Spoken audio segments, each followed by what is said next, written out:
사람이 건강한 인생을 살기 위해서는 영적으로 깨어나야 합니다. 영적으로 깨어난다는 것은 자신의 현실을 자각하는 것이고, 자신의 현 상태가 바닥인 것을 인정하고 변화를 수용하는 것입니다. 기독교 영성가이자 상담가인 안소니 드멜로는 수많은 내담자들을 상담하면서 동일한 현상 하나를 발견하게 됩니다. 사람은 충분히 고통을 받아야 변화의 의지를 갖는다는 것입니다. 더는 괴로워서 참을 수 없을 때, 바닥을 느낄 때 변화한다는 거예요. 고통이 견딜만 하면 사람은 끝까지 변화하지 않는다고 말하고 있습니다. 그만큼 내담자는 상담자의 조언을 지독하게 안 따른다는 거예요. 그게 상담가가 느낀 동일한 경험이었다는 것입니다. 이처럼 사람은 변화되기 어렵습니다. 영적으로 깨어나기 어렵다는 거예요. 또 영적으로 깨어나는 것을 싫어한다는 것이죠.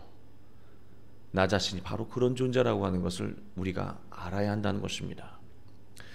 그런데도 정말 변화의 필요성을 느끼신다면 고통의 수위가 차오를 때까지 시간과 기회를 낭비하지 말고 조금이라도 더 빠르게 변화되길 정말 원하신다면 지금 나의 상태가 바닥인 것을 인정하는 것부터 시작해야 합니다. 거기서부터 놀라운 변화의 바람이 일어나기 시작하기 때문입니다.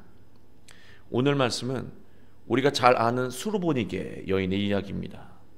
오늘은 지금까지와는 좀 다른 해석으로 이 말씀을 보려고 합니다. 이 수르보니게라고 하는 족속 그렇게 표현하고 있잖아요. 이 여인이 온 곳은요, 페니키아라고 하는 이방 땅입니다. 이 여인은 헬라인이었습니다.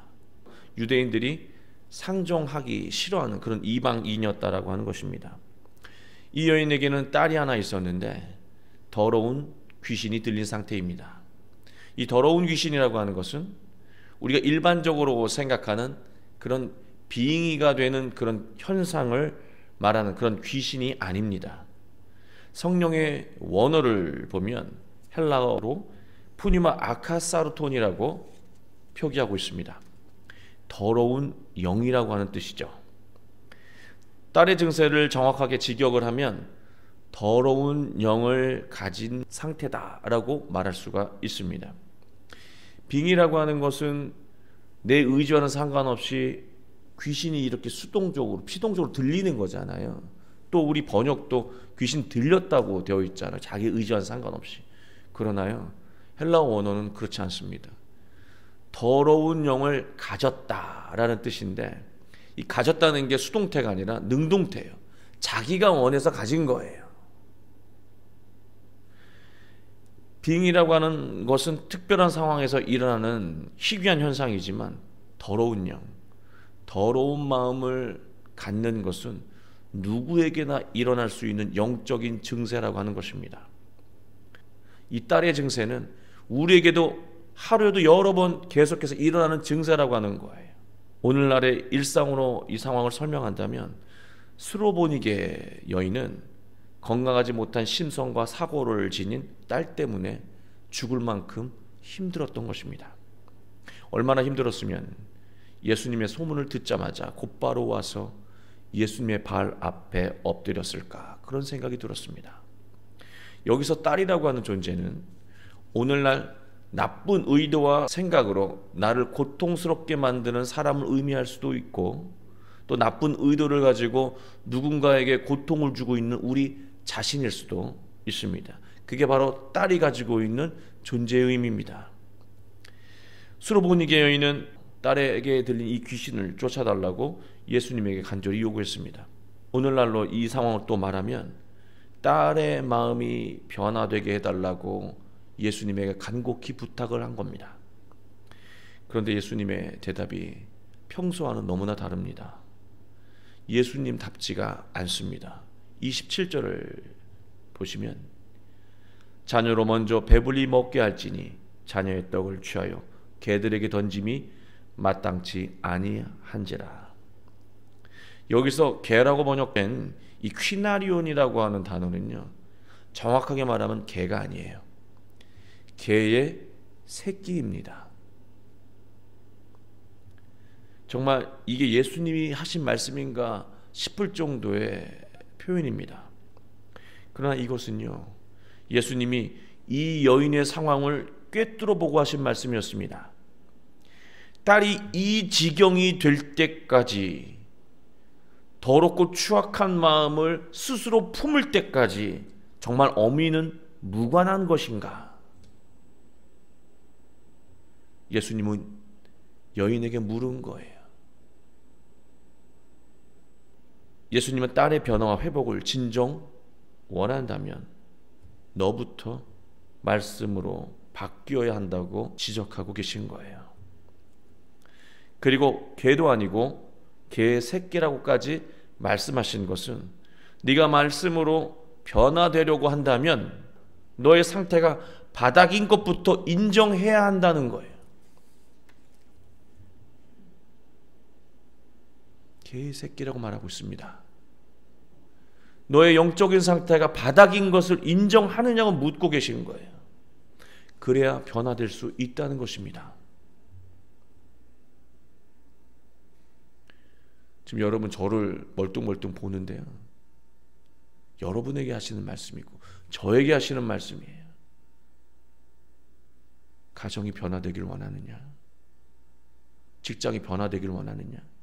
교회가 변화되길 원하느냐? 네 인생이 변화되길 원하느냐? 너의 영적인 상태가 개로 비견될 만큼 바닥인 것을 인정하느냐? 수로보니게 여인은 예수님에게 대답합니다. 28절, 주여 올소이다마는 상 안의 개들도 아이들이 먹던 부스러기를 먹나이다. 지금까지 이 구절을 우리 이렇게 해석했습니다. 딸이 낫게만 된다면 저야 아무래도 상관없습니다 라고 하는 어머니의 이 지극한 사랑이라고 해석을 했고요, 또 이 모든 병을 예수님만이 치유하실 수 있습니다 라고 하는 굳건한 믿음으로 해석했습니다. 아주 정확한 해석입니다. 그러나 저는 오늘 다른 깨달음을 나누고자 한다는 거예요. 여인이 예수님에게 한 이 고백은요, 맞습니다. 예수님 말씀대로 저는 개새끼입니다. 저의 영적인 상태가 바닥인 것을 인정합니다. 그러나 제 딸이 회복될 수 있다면 제가 먼저 변화될 수 있도록 작은 말씀, 이 부스러기 같은 말씀도 괜찮습니다. 작은 말씀을 저에게 주십시오.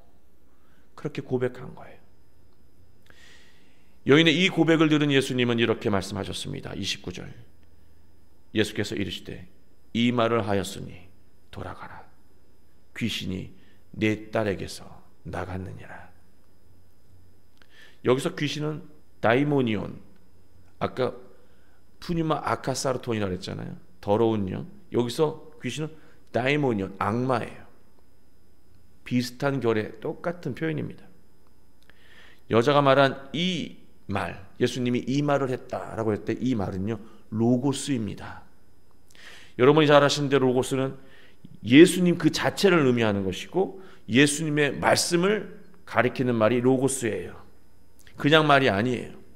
따라서 예수님은 여자가 지금 나의 가르침을 정확하게 깨닫고 말하고 있다, 그렇게 말씀하고 있는 거예요.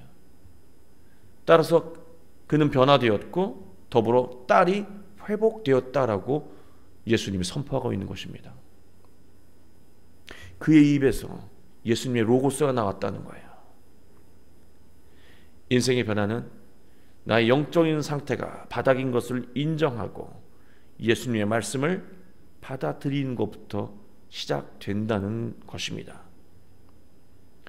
지긋지긋한 삶이 변화되길 우리는 원하고 있습니다. 그렇다면 사람에게 자신의 이 상태를 이야기하는 것이 아니라 예수님 앞에서 자신의 상태가 바닥인 것을 인정하시기 바랍니다. 그리고 말씀을 받으신다면 어떤 작은 부스러기 같은 말씀이라도 그 말씀이 여러분 바로 우리의 삶을 변화시키는 작용한다는 거예요. 나는 바닥이 아니고 특별히 잘못한 게 없습니다. 예수님 말씀을 주십시오라고 하는 마음 상태에서는 아무것도 변화되지 않는다는 거예요. 무엇인가 변화되길 원한다. 나의 영적인 상태가 지금 바닥입니다. 예수님 어떤 말씀이라도 주십시오. 성경 말씀, 작은 말씀 하나가 나를 살린다라고 하는 마음으로 읽으십시오. 설교 말씀 한 구절이 내 삶이 변화된다는 마음으로 귀를 기울이십시오. 그 말씀이 나를 변화시키고 내 자녀를 변화시키고 가정을 변화시키고 교회를 변화시킨다는 거예요. 나의 아픔과 고통도 함께 치유하고 회복시킨다는 것입니다. 수로보니게 여인의 축복과 은혜가 여러분의 삶 가운데, 교회 가운데 가득 임하게 되길 주 예수 그리스도의 이름으로 축원합니다.